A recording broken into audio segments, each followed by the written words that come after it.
Hi friends, this is Sadequl Islam. Today we are discussing about some different topics which is essential for speaking English. There are some words which we could use for describe the any inspiration. আমরা জানি আমরা বিভিন্ন ক্ষেত্রে কার্যক্ষেত্রে বিভিন্ন ইভেন্টসে কারো কারো দ্বারা অনুপ্রাণিত হই, ইন্সপায়ার হই এবং আমরা কাউকে কাউকে মাঝে মধ্যে ইন্সপায়ার করি। সুতরাং আমি ইন্সপায়ার হই অথবা কাউকে ইন্সপায়ার করি, এই ক্ষেত্রে কিছু কিছু ওয়ার্ডস আছে যেগুলো জানলে স্পিকিং ইংলিশের ক্ষেত্রে সুবিধা হয় এবং কোনো কিছুকে ডেসক্রাইব করার জন্য তেমন বেশি খোঁজাখুঁজি করতে হয় না এবং খুবই মূল্যবান আধুনিক ওয়ার্ড দ্বারা সেটাকে ডেসক্রাইব করা হয়। So let's go for some inspirational words, that is adjectives. So what is adjectives? If we back to the high school English grammar course, that adjective means the words which used to describe the quality, any type of quality. আমরা পড়েছি adjective হলো কারো গুণাগুণ বা কোনো কিছুর গুণাগুণ বর্ণনা করার জন্য যেটা ব্যবহার করা হয়, দ্যাট ইজ অ্যাডজেক্টিভ। এখানে আমরা 6টি ইন্সপাইরেশনাল অ্যাডজেক্টিভ নিয়ে কথা বলবো। তাহলে ফার্স্ট অফ অল ইন্সপাইরেশন জিনিসটা কি? We should know what is inspiration. Inspiration is a quality that persuade you to do something different or to do something better which can use to change your life or any of life. অর্থাৎ আমরা অনেক সময় দেখি কারো কারো কথায় কিছু কিছু ব্যক্তির মোটিভেশনাল স্পিচ শুনে আমরা নিজেদের মধ্যে একটা চেঞ্জ নিয়ে আসি অথবা কেউ কাউকে চেঞ্জ করতে পারে অথবা কারো কথায় আপনার জীবনের কোনো একটা চেঞ্জ এসেছে, সেটা যখন আপনি বর্ণনা করতে যাবেন, that is the inspiration. There are 6 adjectives যেটা বললাম, যেটা আমরা ইউজ করব to describe the inspiration in case of speaking English. Speaking ইংলিশের জন্য একটা টিপস দিয়ে ইতিপূর্বে একটি ভিডিও অলরেডি আপলোড করেছি। এখানে হলো কিছু অ্যাডজেক্টিভ ইউজের জন্য এই ভিডিওটা করা। তো first of all what is those adjectives? First things moving. আমরা নর্মালি মুভিং বলতে কোনো কিছুকে নাড়াচাড়া করাকে বোঝাই, বাট এখানে যখন আপনি ইন্সপাইরেশনের ক্ষেত্রে যখন আমরা ইউজ করব, that is also moving, that is also নড়াচড়া, অর্থাৎ আগের জায়গা থেকে পূর্বের জায়গা থেকে একটু চেঞ্জ করা। এটা নর্মালি আমরা ইমোশন চেঞ্জের কথা বলবো, মোটিভ চেঞ্জের কথা বলবো। ফর এক্সাম্পল আমি বলতে পারি, যেমন আমাদের পলিটিক্যাল আনরেস্ট, পলিটিক্যাল সিচুয়েশন নিয়ে আমরা অনেক সময় খুব টেনশনে ভুগি। হঠাৎ করে দেখা যাচ্ছে যে প্রাইম মিনিস্টার, হোম মিনিস্টার অথবা কোনো একজন বিগ পলিটিশিয়ানস একটা বক্তব্য দিল, যেটা আগের বক্তব্যের চাইতে একটু চেঞ্জ, একটু মুভ করে দিয়েছে এবং যেটা শোনার পর আমার এবং আপনার মোটিভ ইমোশন চেঞ্জ হয়ে গিয়েছে, দ্যাট ইজ দ্য মুভিং। এই ধরনের কোনো সিচুয়েশনকে যখন আমরা ডেসক্রাইব করব, যেমন কোনো একজনের একটা কিছু ব্যাড হ্যাবিটস ছিল, সে একটা সার্টেন পিরিয়ড পরে কারো কথায় অথবা কোনো একটা সিচুয়েশনে পড়ে সে তার ব্যাড হ্যাবিটসটাকে চেঞ্জ করে গুড হ্যাবিটসে চলে গিয়েছে, তখন আমরা তার হ্যাবিটসের এই চেঞ্জটাকে বলবো যে he is moving his bad habits, অর্থাৎ সে তার খারাপ অভ্যাসগুলোকে মুভ করে এখন ভালো কিছু করছে। আশা করি ইজিলি বুঝতে পেরেছি। দেন স্টিরিং, এক্সাইটিং। আমরা অনেক সময় কিছু মুভিং দেখি বা কিছু ডকুমেন্টারি দেখি, ডকুমেন্টারি ভিডিও দেখার পরে নিজেদের মধ্যে একটা চেঞ্জ চলে আসে, চিন্তা ভাবনা, থিঙ্কিং লেভেলের একটা চেঞ্জ চলে আসে।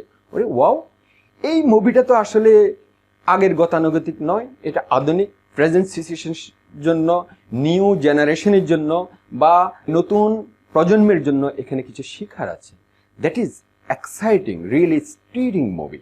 এবং কোনো ডকুমেন্টারি দেখলে আমরা সেটাকে বলতে পারি যে ইট ইজ রিয়েলি স্টিরিং, এটা নিউ জেনারেশনের জন্য অথবা কোনো একটা সার্টেন পিপলের জন্য এটা ভালো কিছু করবে, ভালো একটা চেঞ্জ আনবে।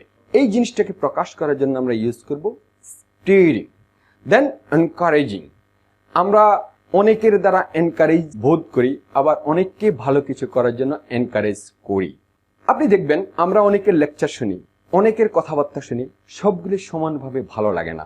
যেমন আমি কথা বলছি, সামওয়ান এখানে আমাকে কমেন্টস করবে যে sir your speech is good, বা ভালো লেগেছে, আবার সামওয়ান ভাববে আরে দূর এইগুলো কি, কোনো কথাবার্তা হলো নাকি, এটা এমন কি আছে, এমন জানার কি আছে, এমন থিঙ্কিং কি আছে।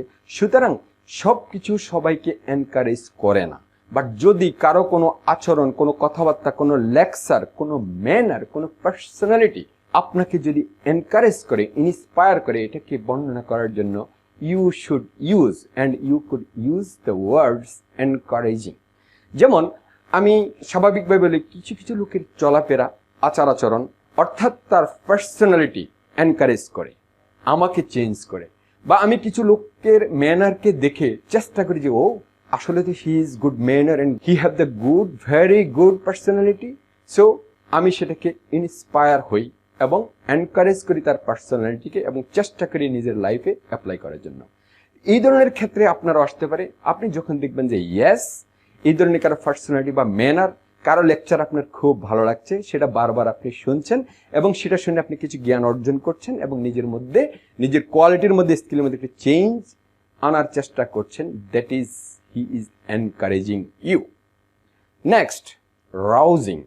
রাউজিং এমন একটি ওয়ার্ড যেটা আপনাকে অ্যাপ্রিসিয়েট করবে, অর্থাৎ appreciatable events, appreciatable places, appreciatable peoples. কিছু কিছু পিপল যখন আপনার সাথে কথা বলবে আপনি অ্যাপ্রিসিয়েট, ইন্সপায়ার বোধ করবেন। কিছু কিছু প্লেস আপনি খুব হতাশায় ভুগছেন, ভাবছেন যে না আমি হয়তো আর ভালো কিছু করতে পারবো না।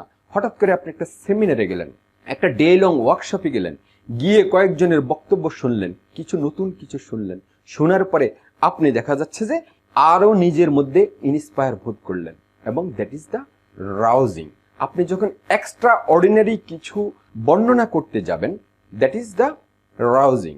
যেমন আমরা বিভিন্ন পাহাড়ি অঞ্চল, ঝর্ণা দ্বারা, নাফাখুম, বেলাখুম এই জাতীয় প্লেসে আমরা টিম সহ ভিজিট করি।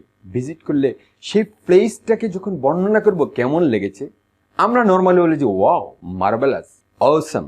সেই ক্ষেত্রে আপনি ইউজ করতে পারেন ও দ্যাট প্লেস ইজ রাউজিং, অর্থাৎ সেই প্লেসটির গুণাগুণ বর্ণনা করার জন্য আপনি ইউজ করতে পারেন, দ্যাট ইজ রাউজিং। কুয়াকাটা বিচে গিয়েছি, কেমন লেগেছে আপনার? Wow, the place is rousing. Then enthusing, knowledgeable person, some intelligent person.